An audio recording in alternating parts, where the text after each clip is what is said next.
Hey there, this is Jason. It's mid-February in my Zone 10B Southern California orchard, and some of my earliest ripening varieties have just started waking up over the last several weeks, like this Arctic Star Nectarine behind me. I want to show you what I have in my orchard that's early ripening and what it looks like as of President's Day weekend, mid-February. Let's go take a look.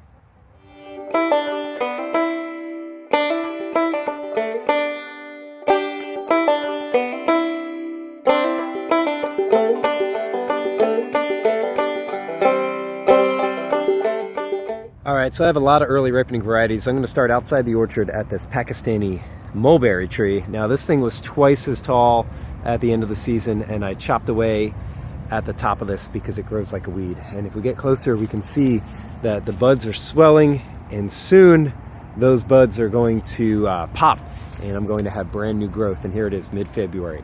Just a little side note down here, I just grafted a Black Beauty from a scion exchange, and while those are not showing the same level of development, the buds are swelling, and I can tell that because the parafilm down here at the bottom has burst. So hopefully I'll have a different variety on here and maybe graft a few more in the future. But Pakistani Mulberry, just about ready to burst. If I get a closer look here, that's getting pretty close. Maybe within the next couple days we'll start to see those open up. I'm going to do a quick walk down my Asian pear row. I have 4 Asian pears that are in the ground here on this retaining wall garden that I built. And while none of the buds have opened up yet, they are swelling quite a bit. So here's Hasui, looking pretty good. Not necessarily an early ripening, but just encouraging signs for maybe next month. Shinseki, Shojuro, right here. And at the very end, 20th Century. 20th Century looks like it may be the furthest behind. These buds don't look very large in comparison to the other 3 varieties, but that's okay. No worries, but we are seeing some encouraging growth. Before we head into the orchard, I just want to do a real quick look at my banana row here. I've got 5 different varieties of bananas growing. Blue Java, or the ice cream banana, that's the big one in the background. I'm hoping to get some bananas off of that this year. It's been in the ground for 2 years now. And then I have a variety of other bananas that will grow up and benefit from the warmth of the stone. As the day goes on, that stone will retain some heat, and these should shoot up hopefully quite a bit this year. So let's go ahead, let's head inside. And the very first tree in my orchard that I would consider an early ripening is this Arctic Star Nectarine. I do have a few flower buds on it, 1, 2, 3, 4, 5, 6 that have opened maybe, but there are tons of buds that have yet to open. I was so impressed with the Arctic Star.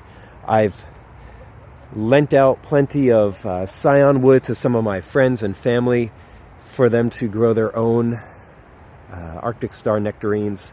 I really enjoyed that, so I am looking forward to this. This makes me very happy, these flowers. All right, let's continue our walk here, and I have a recently transplanted pear tree, and it has multiple grafts on it, and they're all showing good signs. The SoCal actually right here on the left has not woken up yet, but the hood in the background has. We can see there's some leaves that are coming out. And then right here is this Florida Home. Yes, Florida Home. I always get the Florida Home and Florida Prince mixed up. That's a peach. Anyway, this is Florida Home.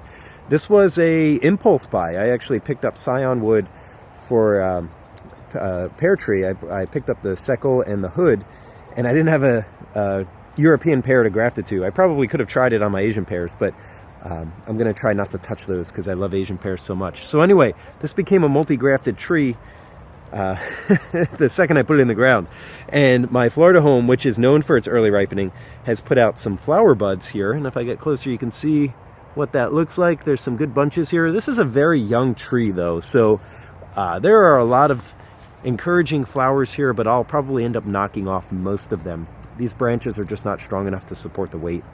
And if I get 1, maybe 2 this year, I'd be happy. But again, I may end up knocking all those flowers off. But this is really cool. Those are opening up. Those are looking great. All right, let's continue our walk here. A lot of dormant trees. A lot of trees that will wake up soon, but mid-February is just a little too early for them. My persimmons over here, they were some of the last to fruit in October, November, so they deserve the extra rest. Those are still in their dormant stage. And then over here I have my 4-in-1 peach, and when this was sold to me, it was specifically marketed as a early ripening peach, and you can see why. There's a lot of activity, a lot of growth on here.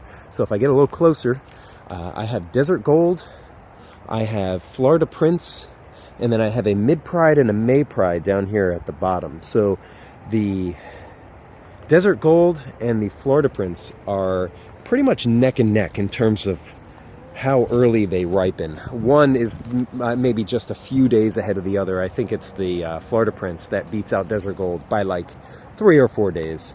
But you can see there's actually quite a bit of leaf growth here, and then of course all of the flowers that are coming along here as well. This tree put out hundreds of flowers last year. I ended up knocking off so many, and even after thinning the tree significantly, I still was completely overwhelmed by peaches. So I did hack away at this thing quite a bit this year. My chickens are actually doing a pretty good job of picking up the low-hanging flower buds. They're getting a little snack here. So this is probably my earliest ripening variety. I'll get peaches before I get anything else, or at least as I go up towards the top of my orchard, you're going to notice there are several trees that actually already have leaves on them, and that's because they never dropped their leaves from last season. So this is a Tacoma Violet fig tree. I got to be honest with you, I wasn't too impressed with it. I'll give it another year in the ground, but this may be a candidate for some serious graft work next year. But Tacoma Violet never dropped its leaves, so those are from last year. And similarly, my Anna apple tree also did not drop its leaves. At least it dropped a few, but it retained most of its leaves. And so it's looking pretty good right now, mid-February, and that's not because it put on new growth over the last several weeks. It's because it never dropped its growth from last year. I do have quite a few flowers that are opening up. I do consider my Anna to be an early ripening variety. It will give me apples in June if I'm lucky. Last year I was a little behind, but it's looking like things are a little bit more back on track due to our mostly mild winter this year in Southern California. But you can see there's lots of new bright green growth down here at the bottom where the fruiting spurs are, and Anna is looking pretty good. So if we swing on over here, here's a new graft. I'll do a video on all of my grafts. I'm going to do over 20 grafts this season.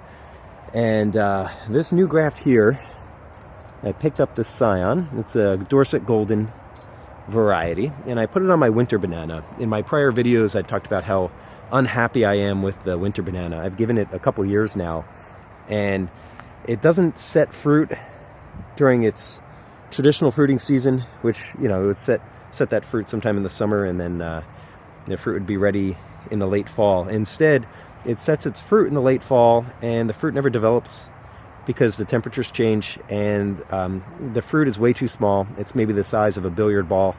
It never really gets that flavor that winter banana is supposed to have, and it's just off track. It's just off its cycle, and I don't quite know what to do other than sacrifice some of the branches for some grafts that I'm hoping will perform better. So my Dorset Golden, which I just grafted, you can see is already pushing out past that parafilm, and that's really exciting. I actually have a second Dorset Golden Scion, and I may go ahead and put a second one up here.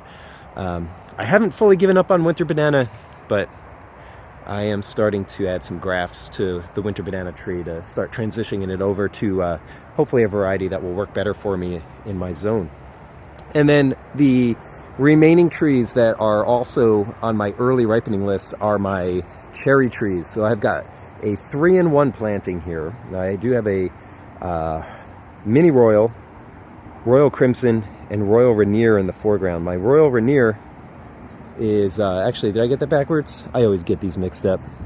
Yep, I got it mixed up. Pardon me. I've got my Mini Royal on the right, I've got Royal Rainier in the background, and then I have Royal Crimson here in the foreground. And Royal Crimson has not been performing very well for me. It has had stunted growth. It obviously has not fruited yet, and I don't know what to do. I've talked to a few others who are trying to grow Royal Crimson, and they're having similar struggles. So I'm taking comfort in knowing that it's not just me, but Royal Crimson might be on the chopping block, or, you know, I might add another variety to it, another type of cherry. But the Mini Royal and the Royal Rainier are swelling significantly, and these are all early ripening cherries. They're low chill cherries, and they are going to fruit for me if I do get fruit this year. All my fruit dropped off prematurely last year. They'll be fruiting and ripening up in time for maybe a May harvest. That would be really exciting. That would definitely beat out my peaches as my earliest ripening variety. Maybe this and the mulberries would all come online at the same time. So here's a little look at what early ripening trees in Southern California look like in mid-February. We do have some leaf growth on some. We have some flowers that are opening, but we definitely have a lot of buds that are swelling on these trees, and I think our cherries are a prime example of that. So do you have any early ripening varieties in your orchard? Which ones are your favorite? Which ones do you look forward to the most? Or which ones do you want to add? I'd love to hear what you think. Put a comment in the comment section. I'd love to chat with you that way. All right, happy growing.